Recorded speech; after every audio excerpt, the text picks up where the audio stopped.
ए चचा ए चाची ए भैया ए भाभी आई आई होई देखी सब्जी वाला हरा हरा सब्जी लेके और दुआर पे आ गई।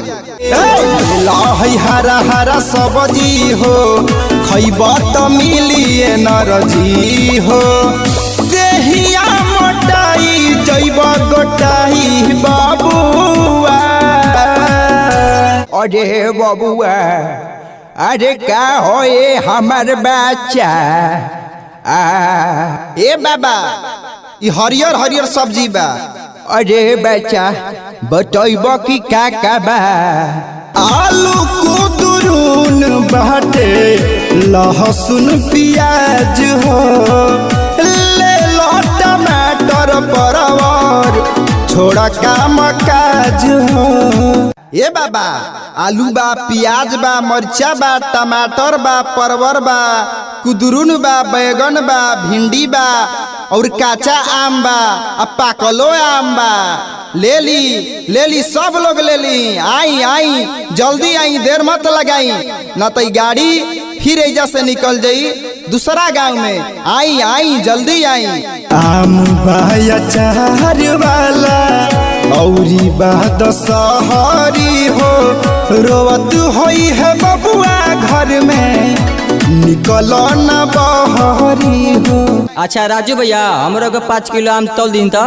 अरे आई महाराज ली आई 5 किलो कच्चा आम बाया चार वाला औरी बात सहरी हो रोवत होई है बबुआ घर में निकल न बहरी हो। सब सामान उचित मूल्य पर बा सब सब्जी उचित मूल्य पर। आई आई जल्दी आई ली। आवाए कहबार ले लो सब्जी हमार ले लो भूल नहीं पाई बसवाद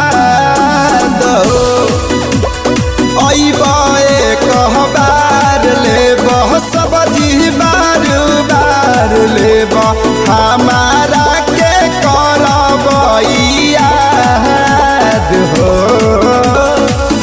ले ली सब लोग ले ली। आई आई जल्दी आई देर मत लगाई न तो गाड़ी फिर एजा से निकल जाई दूसरा गांव में। आई आई जल्दी आई। रवि धर्मेंद्र चंदन लागल बार लाइन हो सबका से बेस्ट हमार सब्जी बफाइन हो उचित बा कीमत नाम लाई बाबुआ। आवाए कहबार ले लो सब्जी हमार ले लो भूल नहीं पाई